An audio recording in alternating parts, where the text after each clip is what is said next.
తెలంగాణను దేశంలోనే నంబర్ 1 గా నిలబెడతామన్నారు సీఎం రేవంత్ రెడ్డి. రాష్ట్రంలో అద్భుతమైన దేవాలయాలు, టూరిజం ప్రాంతాలున్నాయన్నారు. టెంపుల్, ఎకో టూరిజం అభివృద్ధి చెందాల్సి ఉందన్నారు. త్వరలో టూరిజం పాలసీని అమలు చేస్తామన్నారు. వికారాబాద్ ప్రాంతాన్ని ఎకో టూరిజంలో డెవలప్ చేస్తామన్నారు సీఎం. రంగారెడ్డి జిల్లా శంకర్పల్లి ప్రొద్దుటూరులో ఎక్స్పీరియం పార్కును ప్రారంభించారు సీఎం రేవంత్ రెడ్డి.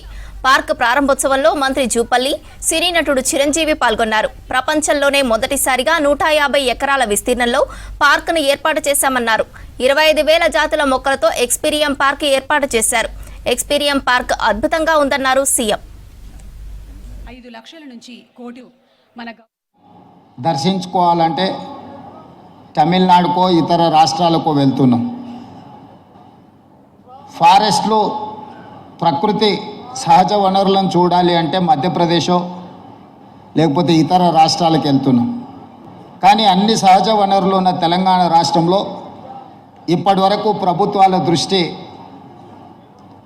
ఈ హెల్త్ టూరిజం మీద, ఎకో టూరిజం మీద, టెంపుల్ టూరిజం మీద ఫోకస్ లేకపోవడం వల్ల అద్భుతమైన ఆలయాలు ఉన్న తెలంగాణ రాష్ట్రం, అది 1000 స్తంభాల గుడి కావచ్చు, యునెస్కో గుర్తింపు పొందిన రామప్ప మందిరం కావచ్చు, లేకపోతే శ్రీశైలం కావచ్చు, రాజన్న వేములవాడ రాజన్న మందిరం కావచ్చు, ఇట్లాంటి చాలా మందిరాలు, ప్రపంచ ప్రఖ్యాతిగాంచిన మందిరాలు మన దగ్గర ఉన్నాయి.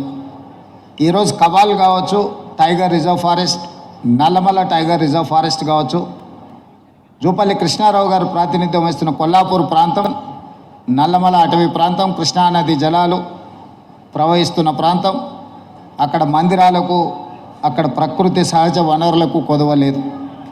మల్లెల తీర్థం లాంటి ప్రాంతాలు మన దగ్గర ఉన్నాయి.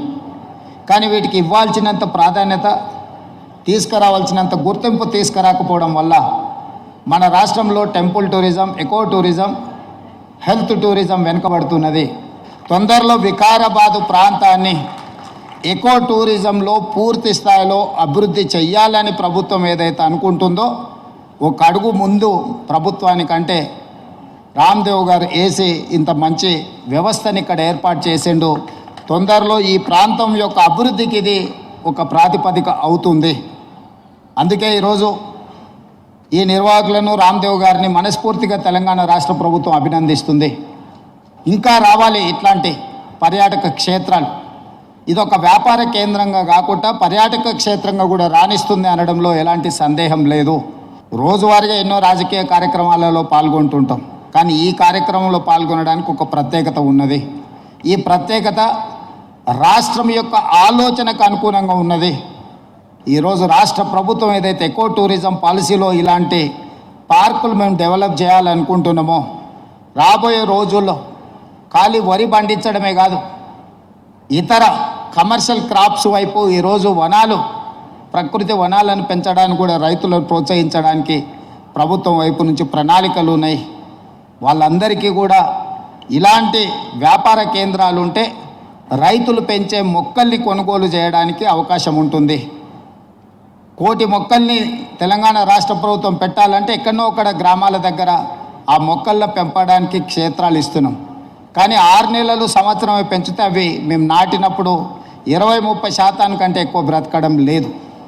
అందుకే రాబోయే రోజుల్లో మా మంత్రి గారికి సూచన చేస్తున్నా, అదేవిధంగా ఫారెస్ట్ మినిస్టర్ గారికి కూడా నేను ఆదేశాలు ఇస్తా.